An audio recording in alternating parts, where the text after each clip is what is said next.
Hey, good morning, everyone. It's Amanda. And as I said, this year in 2020, I was going to jump on and do a few more lives and interact with you in this great Genomic Kitchen community. So this morning, thought I would jump on and talk about supplements. And nothing fires up the medical or nutrition community more than supplements. There's this idea that supplements are contraindicated, that we shouldn't be taking supplements, or the idea that people are just taking supplements instead of eating food, which is absolutely not true. So one thing to think about right away is that indeed food is information for the body, and it is the best source of nutrients that we can ingest. The food supplements will never replace food. Nutrients exist in the natural food matrix. The information that they are providing synergistically through food is what the body responds to the best. However, when we think about the human body and the burden of the human body in today's environment, particularly when we look at the human operating system through the lens of genes, we start to see that some individuals literally cannot obtain all the nutrients they need through food, no matter how nourishing that food is, no matter how organic that food is, no matter how well they take care of their body. Some people simply need help through supplements. So that doesn't mean that I'm out there saying, oh, you have to take supplements. It's the idea of you as an individual, your bio-individuality, that will determine if you need some additional help from supplements. So that's sort of the first throwdown. So let's give you some examples. I'm going to give you 3 examples of where I see clinically some people need help with supplements. So let's start with vitamin D. It seems like worldwide we're on a collision course with low levels of vitamin D. So when we look at the human body through the lens of your genes, we all have a different blueprint. We all have a very similar genetic makeup, but these little spelling errors with our genes explain why some people may need to push more heavily on some foods containing vitamin D, for example, than others. So vitamin D, we've sort of taught, and I was, that, well, you can get vitamin D from sunlight.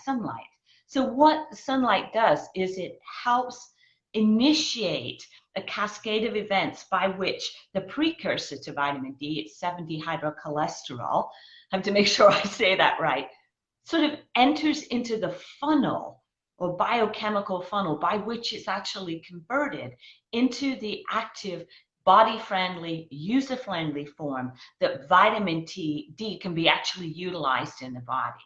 So here's the thing, depending on your ethnicity and depending on your gene makeup, you may or may not be able to transform this precursor form, or the first step in vitamin D metabolism, into its active form. There are many steps that vitamin D has to go through to get to this user-friendly form. Depending on your genetic makeup, you may be highly efficient at this, what we call biotransformation step, or you may not be. So what happens if you're not an efficient converter to the active form of vitamin D? Then you may well be one of those people who has lower levels of vitamin D. So then we could say to you, well, go and eat foods that are rich in vitamin D. Well, guess what? In this modern world, some of the foods that are richest in vitamin D are the ones we don't really eat anymore. We're talking about organ meats. Liver, for example, is probably one of the most nutrient-dense sources of food that we can eat. Well, how many of you are out there eating liver? Of course, it's not the only source of food either. But how many of you want to rush off and take a tablespoon of cod liver oil every day, which can be rich in vitamin D? I did as a kid, but many people are not doing that anymore, and it is, in fact, a supplement.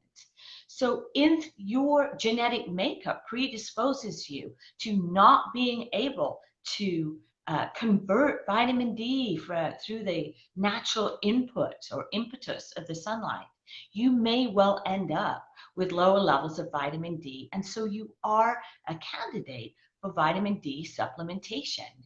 So clinically, we can recommend a certain level of vitamin D, and we retest your levels, and we can actually see you respond. What happens if we then drop back the level of vitamin D in your supplement and your levels fall again to suboptimal levels? Guess what? You are probably a person who cannot benefit from sunlight in terms of helping make vitamin D available to your body. This is a perfect example of where clinically we may recommend a vitamin D supplement, because vitamin D plays many, many roles in the body. The one that we're most familiar with is in the bone matrix, in supporting strong, healthy bones, along with a number of other nutrients. But it's also critical to immune modulation. It's a signaling hormone that initiates immune function. It's rather a complicated topic. But so vitamin D is a perfect example. We really should call it hormone D. Of where a perfect example of where we may recommend it as a supplement. Another area that we see clinically, and it's very useful to look at genes to understand this, is whether we might recommend a supplement called DIM or diindolylmethane. And this, of course, causes a whole bunch of controversy too among clinicians and doctors, and causes confusion for the public. Well, you can get diindolylmethane from food. Yeah, if you eat your cruciferous vegetables, you can. But to be able to convert or create this molecule in the body requires optimal acidity in the gut. What happens if you don't have that? You cannot manufacture your own diindolylmethane or DIM. So what does DIM do? Let's go to estrogen metabolism and keep it really, really simple here. So estrogen has to be detoxified in the body. We need it, but we need to get rid of it as well, because the body operates on a basis of balance. So estrogen can be metabolized down 3 pathways. We're going to call them the 2, 4, and 16 pathway. Some of us have genetic variants that mean we start to shuttle estrogen down a less benign or less optimal 4 or 16 pathway. Now, if you start metabolizing estrogen down this pathway, the body has a number of different saves, a number of different genes that produce proteins that can shuttle it back into the optimal 2-hydroxy pathway. But what happens if you can't do that? What happens if you have genes that says, we're going to shut off the optimal 2 pathway, and we're going to send estrogen down a less optimal and potentially pro-cancerous 4 and 16 pathway? What happens if you don't have the ability to shuttle it and transform it correctly? This is where we would look at you as an individual and look at your biochemistry and recommend diindolylmethane as a supplement. We could also use other supplements such as EPA and DHA, omega-3. We can push omega rich foods, which you should be eating anyway, but not everyone does. We can use flax as well to actually steer the body to biotransform, or basically push estrogen down the right transformation pathway.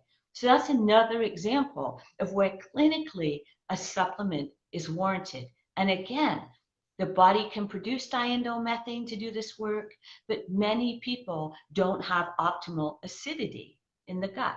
So what are you going to do? Say, keep eating foods and hope you steer estrogen down the right pathway? Or do we give you a helping hand?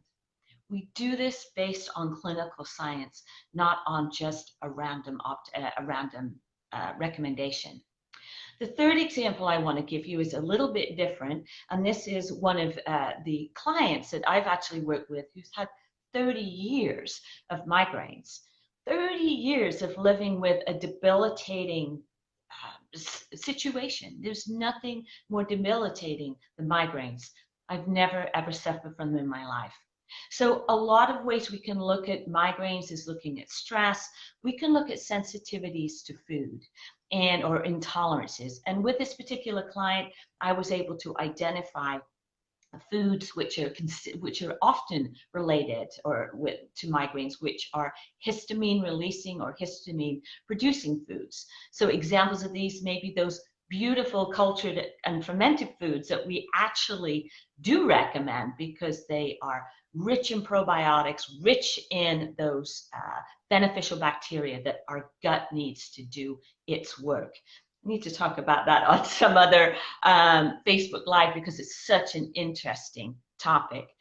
But in the case of this individual, and as we see a lot with people who appear to have problems with food intolerances, the number of foods that they're actually able to take in gets smaller and smaller and smaller. No matter how much we eliminate and reintroduce foods and try to balance things out, some individuals just get caught out with a really tiny amount of foods. How fun is that? So in the case of this client, we actually used a supplement. It's from Zymogen, so this is a professional line of supplements. And what that supplement does is it works really behind the gut wall and it blocks immune reactions.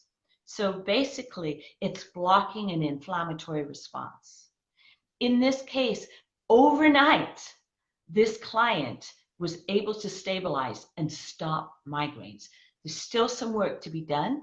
In this case, this client certainly still has to avoid histamine-releasing foods, or he can take a supplement. It's called a histao supplement that actually can, in the gut, actually block the activation of the immune system. So we use a supplement in the gut and, if you will, behind the gut wall, simple way to explain it, that prevented that inflammatory response that would lead to migraines.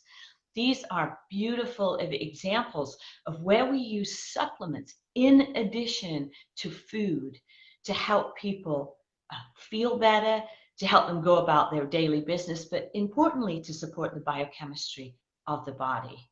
So when we look at the topic of supplements from a clinical perspective, it shines a completely different light on a conversation that often has people doing battle with each other and saying people are taking supplements randomly. Used for the correct reasons, using evidence-based science and using clinical testing and lab testing, we can actually make appropriate supplementation recommendations that work for you or us as individuals. They don't replace food. They don't replace the food matrix. They give the body a biochemical helping hand. So I hope that was useful. I'd be very interested to hear your insights into this conversation. And yeah, it was great seeing you all, and I look forward to continuing lots of conversations with you this year. Bye-bye.